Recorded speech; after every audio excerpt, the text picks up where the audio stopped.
শ্রোতা বন্ধুরা, আজকের মহিলা মহলে আপনাদের স্বাগত জানাচ্ছি। আমি সোমা সাহা। বন্ধুরা, আজকের বিশেষ অনুষ্ঠানে আমাদের আলোচনার বিষয় দৃষ্টি প্রতিস্পর্ধী বা ভিজুয়ালি চ্যালেঞ্জ ছেলে মেয়েদের কর্মসংস্থানের সুযোগ সুবিধা। আমাদের সঙ্গে আজ স্টুডিওতে উপস্থিত রয়েছেন প্রখর মানসিকতার অধিকারী এক ব্যক্তিত্ব, কলকাতার বিখ্যাত বেহালা ব্লাইন্ড স্কুলের অধ্যক্ষা লিজা ব্যানার্জি। শৈশবে দৃষ্টি হারিয়েও থেমে থাকেননি তিনি। সংগ্রাম, শিক্ষা লাভ এবং কঠোর পরিশ্রমের মধ্যে দিয়ে আজ তিনি দৃষ্টি প্রতিস্পর্ধী ছেলে মেয়েদের ভবিষ্যৎ গড়ে দেবার কাণ্ডারি।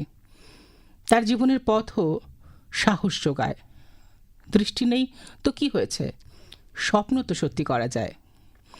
লিজা ব্যানার্জি, লিজাদি, আপনাকে আমাদের অনুষ্ঠানে স্বাগত। নমস্কার দিদি, প্রথমেই যেটা জানতে ইচ্ছে করছে আপনার কাছ থেকে, যে আপনার শৈশবের দিনগুলি কেমন ছিল? দৃষ্টি হারানোর সময় আর কি, যে সময়টা আপনি দৃষ্টি হারান, সেই সময় আপনি মানসিকভাবে কিভাবে মোকাবিলা করেছেন? প্রথমত বলি, দৃষ্টি হারানো আমার জন্ম থেকেই। সেই জন্য দৃষ্টি জিনিসটা যে কি সেটা তখন বুঝিনি, যেহেতু দৃষ্টি আমাদের ছোটবেলা থেকেই ছিল না। তবে যখনই কেউ বলতো ওই যে পাখিটা উড়ে যাচ্ছে, কিংবা একটা কাক ডাকছে, কিংবা বেড়ালটা মাছ মুখে করে চলে গেল, তখনই মনে হতো ওটা কি, কিরকম, এটাকে ধরে দেখতে হবে। কিন্তু এই সমস্যাটা যখন বুঝতে শিখলাম, যে সময়টা উপলব্ধি করতে শিখলাম যে সবাই দেখছে, সবাই খেলছে, আমি পারছি না, সেই সময়টা একটু কষ্ট তো নিশ্চয়ই হতো। তবে আমার বাড়ির লোক অনেকটাই চেষ্টা করতেন যে যাতে আমার কষ্টটা কম হয়, দুঃখটা কম হয়। কোনো বই আসলে, কোনো পেপার আসলে তারা আগে জোরে জোরে পড়ে শোনাতেন। এমনভাবে পড়তেন যে তারা নিজেদের জন্য যেন এটা পড়ছেন, কিন্তু আমি পরে বুঝতাম যে এটা আমাকে শোনানোর জন্যই তারা পড়ছেন, যাতে আমার কখনো মনে না হয় যে পেপারটা এসছে আমি পড়তে পারছি না। আচ্ছা, তো পরিবারের লোকেদের কথা আপনি বললেন, সে প্রসঙ্গেই জানতে ইচ্ছে করছে যে পরিবার এবং সমাজ কে আপনাকে সবচেয়ে বেশি শক্তি জুগিয়েছে সে সময়, বা বর্তমানেও শক্তি যোগায়? না, আমার পরিবারের ক্ষেত্রে আমি যেটা বলতে পারি যে আমি প্রথমে রাউরকেলায় ছিলাম, আমি খুব ছোটবেলায়। তখন আমাকে একটা স্কুলে ভর্তি করা হয়েছিল, যেখানে আমি বসে থাকতাম, পড়া শুনতাম, ওরালে পরীক্ষা দিতাম। তো তখন যে সাধারণ ছেলে মেয়েদের সঙ্গে পড়তাম, তারা যে খুব ভালোভাবে নিতে পারতো বা সঙ্গে করে নিয়ে যাওয়া নিয়ে আসা, এই ব্যাপারগুলো কিন্তু সেই সময় আমি বলবো খুব একটা ছিল না। আচ্ছা, তারপরে যখন কলকাতায় এলাম, কলকাতায় এসে আমার আত্মীয় স্বজন যাদের কাছে ছিলাম, পরবর্তীকালে আমরা যৌথ পরিবারে আমার কাকু, বাবা, পিসি সবার সঙ্গে যখন থাকতে আরম্ভ করলাম, আমার পরিবার আমাকে ভীষণভাবে সাপোর্ট করেছে, ফুল সাপোর্ট করেছে। যেখানে যখন নিয়ে যাওয়ার আমার কাকু আমাকে সঙ্গে করে নিয়ে গেছেন, এবং তিনি যেখানে পরীক্ষা দিতে যাব সেখানে ছুটি নিয়ে তারা আমার সঙ্গে গিয়েছেন। আমার যেখানে পড়াশোনার দরকার, অন্যভাবে কষ্ট হয়েছে পড়াশোনার জিনিসপত্র জোগাড় করতে বা সেগুলো নিয়ে পড়তে কষ্ট হয়েছে, কিন্তু পরিবার থেকে যতখানি সাহায্য পাওয়া দরকার আমি পেয়েছি। আচ্ছা, আর সমাজের কথাও জানতে চাইছিলাম, সমাজ থেকেও কি মনে হয় সেই সময়? সমাজ থেকে যখন আমি দৃষ্টিহীন, যখন আমি পড়াশোনা করছি, তখন অনেক সময় অনেক জায়গা থেকেই বলা হয়েছে যে পড়াশোনা করে কি হবে, কতদূর কি করতে পারবে, বরং তার জন্য কিছু টাকা পয়সা রেখে দাও, ভবিষ্যতে সেই টাকা পয়সা দিয়ে সে যদি ব্যাংকে রেখে খেতে পারে, বা একটু গান শেখাও, গানটা শিখে যদি ভবিষ্যতে গান শিখিয়ে রোজগার করতে পারে। কিন্তু আমার বাবা বা আমার কাকা তারা চেয়েছেন যে আমি যতদূর পড়াশোনা করতে চাই ততদূর তারা, এবং এখনো পর্যন্ত যেখানে যখন যা দরকার পড়ে, পরবর্তীকালে আমার বিয়ের পরে আমার হাজব্যান্ডও আমি যতখানি যা করতে চেয়েছি তা, মানে আমি যেটা বলতে চাইছি, আমার পরিবার যতখানি আমাকে হেল্প করেছে, সমাজের থেকেও আমি বলবো আমি পারিবারিক সাহায্যটা আমি পেয়েছি। যে কারণে সমাজের কথা আমার মনে হয়নি যে অন্য জায়গা থেকে কে কি বলছে বলুক, আমার বাড়ির লোক আমাকে সাপোর্ট করছে। ঠিক, তবে পরিবার তো সমাজের মধ্যেই, এটাও তো সত্যি কথা। অবশ্যই। দিদি, আপনি কলকাতায় শিক্ষার কথা বললেন, কলকাতায় শিক্ষা গ্রহণের অধ্যায় সম্পর্কে একটু বিশদে জানবো, আর সেক্ষেত্রেও এটাও জানতে চাইবো সাথে সাথে যে কোন কোন বাধা, মানে বড় বড় বাধা তো নিশ্চয়ই আপনাকে পেরোতে হয়েছে, অনেক সময় অনেক রকমের কাটা বেছানো থাকে আমাদের পথে, তো সেটা সম্পর্কে যদি আমাদের বলেন। আমি ক্যালকাটা ব্লাইন্ড স্কুলে ভর্তি হই যেটা বেহালায় অবস্থিত, অনেকেই বেহালা ব্লাইন্ড স্কুল বলে, কিন্তু ওটার নাম আসলে ক্যালকাটা ব্লাইন্ড স্কুল। মানে কলকাতা হওয়ার পরেও এটা ক্যালকাটা ব্লাইন্ড স্কুল। বেশ। তো এটা খুবই পুরনো স্কুল, 1894 সালে এই স্কুল প্রতিষ্ঠিত হয়েছিল। আমি যখন ভর্তি হয়েছিলাম, প্রথমত আমি যেটা বললাম আপনাকে, রাউরকেলা থেকে আমি এসেছি, বাবা মাকে ছেড়ে এসেছি, এখানে থাকতে হবে, খুব কষ্ট হয়েছিল। তখন পড়াশোনার চেয়েও বাড়ির থেকে যে আমি বিচ্ছিন্ন হয়ে এসেছি, এটাই আমার বড় কষ্ট দিত। হ্যাঁ, তো পড়াশোনা কি করে করব আমি জানি না, কারণ আমাকে আমার মা বলে দিল যে ওখানে গিয়ে পড়াশোনাটা অন্যরকম হবে। আমার সে সম্পর্কে কোনো ধারণাই ছিল না। তো স্কুলে যখন আসলাম, তখন যিনি অধ্যক্ষ ছিলেন শ্রদ্ধেয় অশোক চৌধুরী, উনি আমার ফ্রেন্ড ফিলোসফার গাইড, উনি আমার গডফাদার। আজ আমি যে জায়গায় এসে পৌঁছেছি আজ ওনার জন্যই। উনি বলেছিলেন যে তোমাকে পড়াশোনা শিখতে হবে, তুমি অনেক দূর থেকে বাবা মাকে ছেড়ে এসেছো, তোমাকে এখানে ব্রেল শিখতে হবে সবার আগে। তো ব্রেল জিনিসটা কি আমাকে এক একজন মুখস্থ করাতে শুরু করলো। উনি কয়েকজনকে দায়িত্ব দিলেন যে তোমরা ওকে একটু দায়িত্ব নিয়ে শেখাও, কারণ তখন তো আমি উড়িষ্যা থেকে এসেছি, বাংলাটাও খুব ভালো করে যে বলি তা নয়, কারণ ওখানে হিন্দি উড়িয়া বেশি কথা বলতাম, বন্ধুরা যারা ছিল তো কথা বলতাম। এখানে এসে একটু সমস্যা হলো, তারপর যাই হোক এখানকার ভাষাটাও আপনার কাছে একটা প্রতিবন্ধকতা। না, প্রতিবন্ধকতা ঠিক সেরকম না, বাড়িতে তো বাংলাতেই কথা বলতাম, কিন্তু সব কথা বাংলায় বলবো। ওদের যেমন বলতাম হাট যাও, এখানে যে এসে বলতে হবে একটু সরো, এটা বলতে গিয়ে একটু সমস্যা হতো। তো যাই হোক, তো এখানে আসার পর উনি কিছু জনকে বললেন যে তোমরা ওকে শেখানো শুরু করো। তো ওরাও শেখানো শুরু করলো। ধীরে ধীরে ধীরে ধীরে শিখছি, পড়ছি, কিন্তু এই যে হাত দিয়ে পড়া, স্পর্শ, সবাই ডান হাতে পড়ছে, আমাকেও ডান হাত ধরানো হলো, আমি পড়তে পারছি না, মনে হচ্ছে আমার কোনো টাচ সেন্স আসছে না, কিভাবে পড়বো। তখন বাহাত লাগালাম, আমি নিজে থেকে বললাম দেখি বাহাতটা লাগিয়ে পড়ি, দেখি খুব সহজে আমি পড়তে পারছি। প্রতিবন্ধকতা এই জায়গাগুলো থেকেও আসছে প্রথম থেকে। তো গানটা আমি যেহেতু বাড়ি থেকে শিখে এসেছিলাম, এখানে এসে আমার সেটা নিয়ে খুব একটা সমস্যা হয়নি। সমস্যা হলো যখন আমি ক্লাস 7-8-এ উঠলাম কি 9-এ উঠলাম, দেখছি যে বই পাচ্ছি না, বই নেই, সিলেবাস পাল্টাচ্ছে, বই নেই, এবার পড়বো কি করে? আর আমার যেটা হচ্ছে যে সবাই পড়ছে, আমি পড়তে পারছি না। বাড়িতে থাকছি, তা আমার আশেপাশে সবাই পড়ছে, তাদের এই চ্যাপ্টার পড়া হয়ে যাচ্ছে, ওই চ্যাপ্টার পড়া হয়ে যাচ্ছে, স্কুলে এক একটা বিষয় চ্যাপ্টার পড়া হয়ে যাচ্ছে, আমি পড়বো কি করে? ওই শুনে শুনে পড়া আমার হবে না। তো তখন কি হলো, একজন মহিলা এলেন যাকে আমরা রিডার বলতাম। উনি পুরো জিনিসটা রিড আউট করতেন এবং এক একটা গোটা গোটা বই আমরা লিখে ফেলতাম। হ্যাঁ, পুরো বই লিখে ফেলতাম, একটা গোটা ভূগোল লিখে ফেললাম, একটা পুরো বিজ্ঞান লিখে ফেললাম। এবং শুধু তো বই লিখলে হবে না, তার সঙ্গে সঙ্গে প্রশ্ন উত্তর তৈরি করা, যেগুলো শিক্ষক শিক্ষিকারা তৈরি করে দিচ্ছেন, গোটা গোটা সেই প্রশ্ন উত্তর এক একটা অধ্যায়ে লিখে ফেললাম। মানে প্রচুর লিখতাম তখন, এবং সেই লেখা খুব সহজ ছিল না, লিখতে লিখতে হাতের উপরে মানে কবজিতে ফুলে যেত এত লেখা, কিন্তু তবুও লিখে পড়বো। মানে টেপ রেকর্ডারে রেকর্ডিং করে নিয়ে পড়া এটা আমাদের ছিল না। আর 7, 8 বা 9 সেই সময় যে সময়টা, ওটা আকাশবাণী আমাকে খুব হেল্প করেছে তাদের বিদ্যার্থীদের জন্য অনুষ্ঠান। শুনে ভালো লাগছে এটা। না, এটা আমাদের ছিলই এবং এখনো আমাদের বলে দেওয়া হয়, ওই যে 5:30টার সময় কিন্তু কালকে ইংলিশের সাজেশন ছিল সম্ভবত, তো বলে দেওয়া হলো যে ইংলিশের সাজেশন আছে, তোমরা এটা কিন্তু শুনে নিও। আমরা প্রত্যেকে রেডি হয়ে থাকি যে সেই সময় আমরা শুনবো।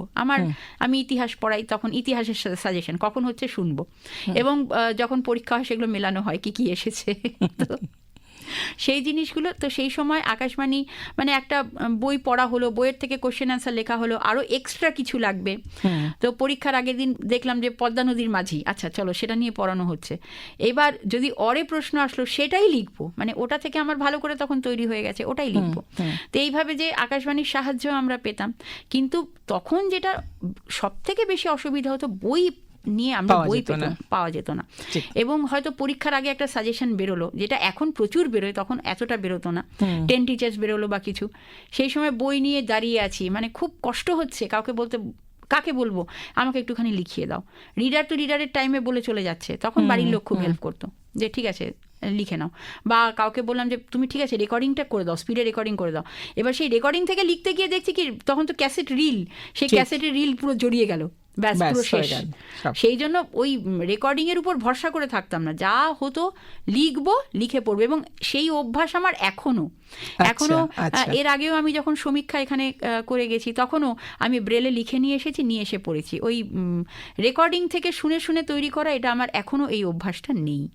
বাহ, জানলাম যে আপনার পড়াশুনোর করার সেই অদম্য ইচ্ছে শক্তি আপনাকে কিভাবে এগিয়ে নিয়ে গেছে। উচ্চশিক্ষা অর্জনের পথে কোন মানে প্রতিষ্ঠান কি আপনার পাশে দাঁড়িয়েছিল কখনো? যখন আমি কলেজে পড়েছি, যখন আমি রবীন্দ্রভারতী ইউনিভার্সিটিতে পড়াশোনা করেছি, বা যখন আমি নরেন্দ্রপুরে বিএডের ট্রেনিংটা করেছি, তো কলেজের কথা বলবো, শিক্ষিকারা যারা প্রফেসর ছিলেন ম্যাডামরা, তারা বলতেন সামনে এসে বসবে, ওকে তোমরা সবসময় সামনের দিকটা ছেড়ে দেবে। আচ্ছা, এই যে এই জায়গাটা সামনের দিকটা ছেড়ে দেবে, এবার ছেড়ে দেওয়ার ফলে কি হতো, এই যে সামনে বসে বসে যেটুকু দরকার রেকর্ডিং করে নিলাম, যেটুকু দরকার নোটস লিখে নিলাম, নিয়ে এসে বাড়িতে এটা পুরো ফ্রেশ করে লিখে নিতে হতো আমাকে। এবার সামনে বসার ফলে এই রেকর্ডিং করার সুবিধাটা আমার হতো, যেহেতু টেপে রেকর্ডিং করতে হবে, পিছন থেকে বসলে হবে না, অনেকটাই সুবিধা হতো। এবং যখন আমি পরীক্ষা দিতাম, আমাকে একটা আলাদা ঘর দেওয়া হতো। আচ্ছা, এবং সেই ঘরে, এটা কলেজেও হতো, এবং কলেজের যে ইউনিভার্সিটির পরীক্ষা যখন অন্য জায়গায় আমি সিট পেয়েছি, সেখানেও তারা এই সুবিধাটা আমাকে করে দিয়েছেন। আমি অন্য ঘরে বসে একা একা পরীক্ষা দিয়েছি। সেই ঘরে একজন আমার জন্য প্রফেসর বা কেউ একজন গার্ডে ছিলেন, এবং এক্সট্রা টাইম আমাকে যতটুকু ইউনিভার্সিটির বরাদ্দ ছিল আমি পুরোটা পেয়েছি। এখন অনেক সময় অনেক রকম শুনতে পাই, কিন্তু আমি পেয়েছি, এই সুবিধাগুলো আমি পেয়েছি। সুতরাং কলেজ আমার পাশে থেকেছে। রবীন্দ্রভারতীতে যখন আমি মিউজিকের মাস্টার্স করতে গেছি, তখন তো রেকর্ডিং আমাকে তারা করে দিয়েছেন, এবং যে যে করতে চেয়েছে সকলকেই করে দিয়েছেন, আমিও তার সঙ্গে করেছি। নোটস সেখান থেকেও পেয়েছি এবং তারা লিখিয়ে দিয়েছেন। বিশেষ করে ওয়েস্টার্নে খুব প্রবলেম হতো, যেহেতু ওখানে অনেকটা আঁকার ব্যাপার, দেখার ব্যাপার, তো সেখান থেকে যতটুকু সম্ভব তারা আমাকে হেল্প করেছেন, দেখিয়ে দিয়েছেন।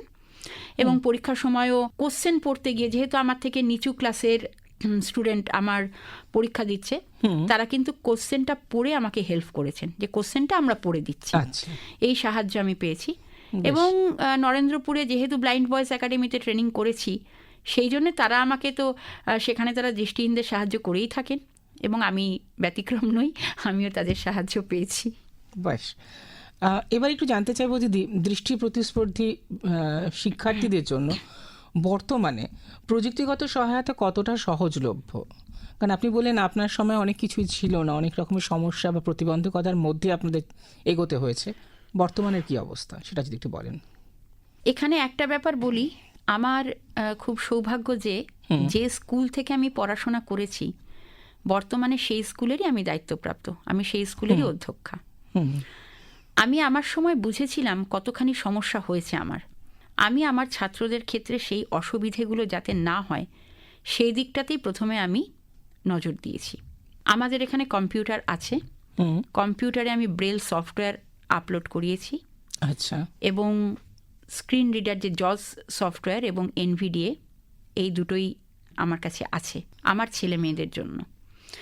এবং এখন যেটা হয়, একটা যদি লিখে নেওয়া হয়, তার থেকে আমার 10 কপি বেরিয়ে যায়। আচ্ছা, 10 কপি 15 কপি আমার যতখানি দরকার। আমার ছাত্রদের যে বসে লিখতে হবে তা নয়, ইচ্ছে করলেই আমরা 10 কপি বা 15 কপি বার করে দিতে পারি। তাছাড়া টেকনোলজি এত ইমপ্রুভ করেছে যে আমরা যদি একটা টেক্সট পাই, সেই টেক্সটটাকেও আমরা ব্রেলে কনভার্ট করে নিতে পারি। মানে আমাকে বসে যে লিখতে হবে সবসময় তা নয়। আচ্ছা, তো ডাক্সবেরির সেরকম সিস্টেমও আছে, ওটাকে নিয়ে কম্পিউটারে ফেলে দেওয়া হলো, ডাক্সবেরিতে নিয়ে যাওয়া হলো, টেমপ্লেট সিলেক্ট করা হলো, এবং বাংলা বা ইংলিশ বা হিন্দি বা যাই হোক, সেটা আমরা কিন্তু ওখান থেকে বার করে নিতে পারি। যদিও সব সময় সব লেখা টেক্সটে বা পিডিএফ ফরম্যাটে আমরা পাই না, তবে যতটুকুই পাই, এটা তো আগে ছিল না। সুতরাং এই ক্ষেত্রে আমি বলবো আমাদের অনেকটাই সুবিধে হয়েছে। এবং রেকর্ডিংয়ের ক্ষেত্রেও এখন ওই মেমোরি চিপ বা পেন ড্রাইভে আমরা কম্পিউটারে রেকর্ডিং করি, যে কারণে সেই রেকর্ডিংটা খুব স্বচ্ছ হয়, অনেক দিন থাকে, রিল জড়িয়ে যাওয়ার কোনো সম্ভাবনা থাকে না। হার্ড ডিস্ক যতদিন রয়েছে ততদিন জিনিসটা থাকলো, এবং পেন ড্রাইভে বা মেমোরিতে চিপে আমরা করে আমরা বাচ্চাদের হাতে দিয়ে দিতে পারছি, তারা আবার সেখান থেকে লিখে নিচ্ছে তাদের সুবিধা মতো। এবং সমাজ মাধ্যম নানা রকমের এসে গেছে, যার ফলে কি হচ্ছে, তারা সেইখানে ঢুকে সেখান থেকেও নানা রকমের তথ্য সংগ্রহ করতে পারছে পড়াশোনার জন্য। মানে একটা জিনিসের জন্য একটা অ্যান্সারের উপর তারা নির্ভর করছে না, তারা বিভিন্ন জায়গা থেকে বিভিন্ন অ্যান্সার সংগ্রহ করে সেটাকে নিজের মতো তৈরি করার একটা সুযোগ পাচ্ছে, যেটা আমাদের সময় সবসময় ছিল না। তো টেকনোলজির মাধ্যমে এই সুবিধাটাই তাদের কাছে কিন্তু পৌঁছে গেছে। এবং তারা নিজেরা লিখতে পারছে। কম্পিউটারে আমরা যারা দৃষ্টি প্রতিবন্ধী তারা আমরা নিজেরা লিখতে পারছি। ওই এনভিডিএ বা জজ যেটা পড়ে দিচ্ছে, যদি এর জায়গায় আমি ভুল করে এস মেরে দিই তাহলেও সে বলে দিচ্ছে, সেটা আমরা ডিলিট করে নিতে পারছি। আমরা আমাদের নিজেদের নোট নিজেরা তৈরি করে নিতে পারছি। এই যে সুবিধেটা তো আগে ছিল না। আগে আমাকে ব্রেলে স্লেটে কষ্ট করে লিখতে হতো, এখন সেই কষ্টটা অনেকটাই আমি বলবো লাঘব হয়েছে। ঠিক। দ্বিতীয়বার আমরা তো শিক্ষা নেওয়ার সেই সময়টার কথা এতক্ষণ আলোচনা করলাম, এবার একটু আসি কর্মক্ষেত্রে। কর্মক্ষেত্রে দৃষ্টি প্রতিবন্ধীরা সবচেয়ে বড় কোন সমস্যার মুখোমুখি হচ্ছেন বলে আপনার মনে হয়? এই জায়গাতে আমার যেটা বলবার কথা, যখন কোনো জায়গায় তারা চাকরি করতে যাচ্ছে তখন পাশের মানুষটি ঠিক বুঝে উঠতে পারছেন না যে এই দৃষ্টিহীন মানুষটি কতটা দক্ষ।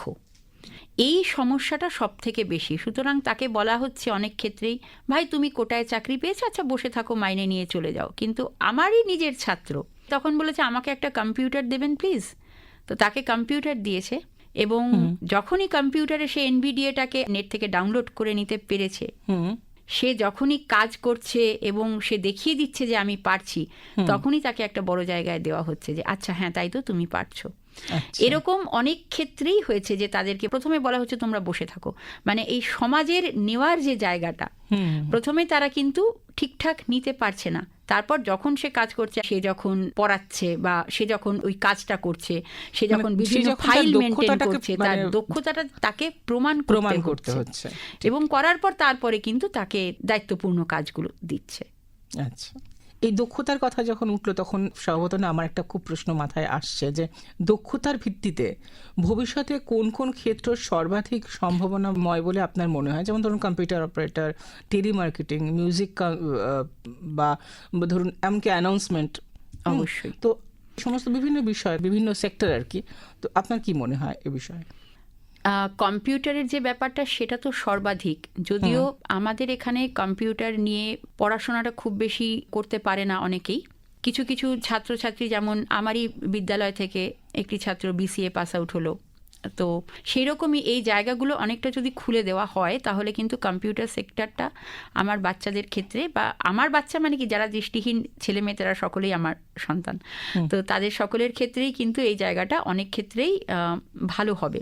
তাছাড়া যে বিভিন্ন জায়গায় যে টেলিকলার, যেটা তারা কল করে বিভিন্ন মানুষকে কনভিন্স করেন আপনারা এই কাজটা করুন, বা লোন নিতে গেলে এই এই অসুবিধে হলে আপনারা আসুন, এই জায়গাগুলো আমরা আপনাকে দেখিয়ে দেব, বা মিটিং অ্যারেঞ্জ করা, হ্যাঁ, এবং মিটিংয়ে কারা কারা আসবে তাদেরকে জানিয়ে দেওয়া। এই জায়গাগুলো কিন্তু যারা দৃষ্টিহীন তারা কিন্তু খুব ভালোভাবেই করতে পারে। মানে এগুলো কম্পিউটার রিলেটেড যে কাজগুলো হচ্ছে, বা যারা লো ভিশন আমি বলবো তারা অনেকটাই কোনো সেরকম বড় যে শপিং মল সেসব জায়গাতেও তারা কিন্তু জিনিসপত্র দেখানো বা জিনিসপত্র সংরক্ষণ করে রাখা, এই কাজগুলো তারা কিন্তু করতে পারে।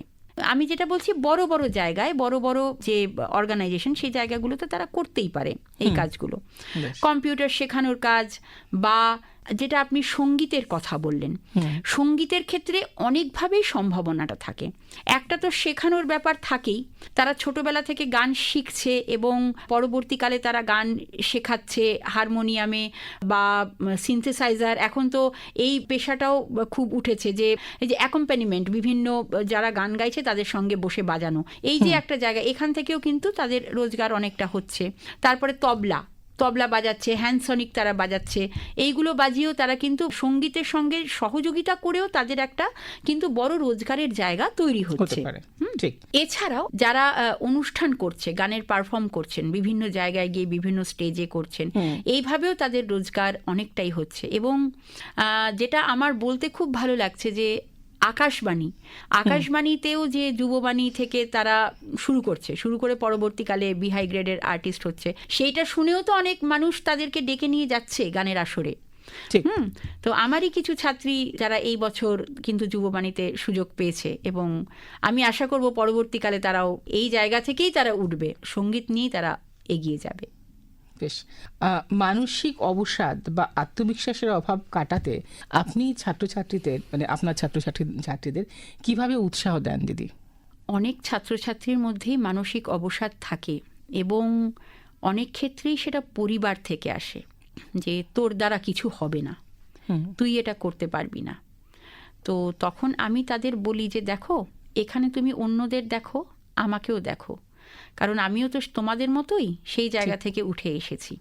তাদের আমি বলি তোমরা করো, যদি না পারো আরও অনেক রাস্তা আছে, সেইখানে তোমরা যাবে। সকলের গান হয় না, কিন্তু বাজানোটা তো হতে পারে। গান না হলেও তোমরা তবলা বাজাও, তোমরা সিনথেসাইজার বাজাও, তোমরা বাঁশি বাজাও, সেই দিক দিয়েও তোমরা কিন্তু করতে পারবে। তো এই কথাগুলো তাদেরকে বেশি করে বলা হয় যে তোমরা পারবে, পারবে না বলে কোনো কথা নেই। একটা জায়গা বন্ধ হয়ে গেলে আরেকটা জায়গা কিন্তু খুলে যাবে। এই জায়গাটা দিয়েই আমি ওদেরকে মোটিভেট করার চেষ্টা করি। আচ্ছা, এক্ষেত্রে পরিবার এবং সমাজ কিভাবে পাশে দাঁড়াতে পারে বলে আপনার মনে হয়? সবচেয়ে আগে পরিবারের পাশে দাঁড়ানোটা দরকার, কারণ অনেক সময় এমনও হয় যে পরিবার দেখছে তার এই ধরনের ছাত্রটি হয়তো 10,000 টাকা পেল, সে নিয়ে গেল, নিয়ে গিয়ে অন্য কাজে ব্যবহার করে দিল সেই টাকাটা। এর মনে কষ্ট হচ্ছে, সে বলতে পারছে না যে আমার পরিবার এই টাকাটা নিয়ে খরচ করে দিল, কিন্তু পরবর্তীকালে আমি যখন পড়াশোনা করব তখন আমি টাকাটা কোথায় পাবো। তো এই জায়গায় পরিবারকেও কিছুটা কাউন্সেলিং করতে হয়, তাদেরকে বলতে হয় যে আপনারা ওর জিনিসটাকে ব্যবহার করবেন না, কারণ ওর প্রয়োজনটা অনেক বেশি।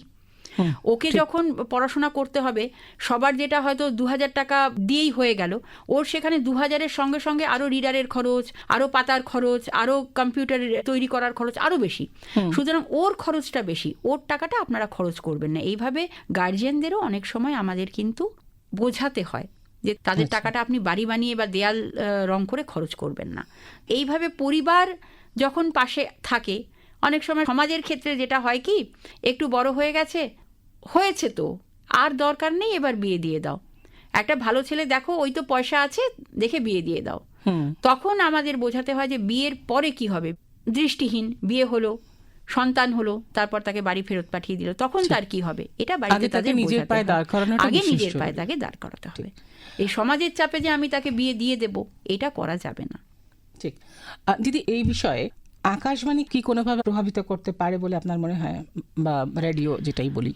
আকাশবাণী তাদের যে বিভিন্ন ধরনের অনুষ্ঠান, বিভিন্ন ধরনের মোটিভেশনাল প্রোগ্রাম আকাশবাণীতে যে হয়, সেই সমস্ত অনুষ্ঠান দিয়ে কিন্তু আকাশবাণী তাদেরকে অনেকভাবেই আলোর পথে নিয়ে আসতে পারে। এক্ষেত্রে আমি একটা কথা বলবো, যেমন আমার যারা স্টুডেন্ট, তারা আর কিছু শুনুক না শুনুক, মঙ্গলবার দিন রাত্রিবেলায় কুইজওয়ালা শোনে। আচ্ছা। এবার অংশগ্রহণও করে।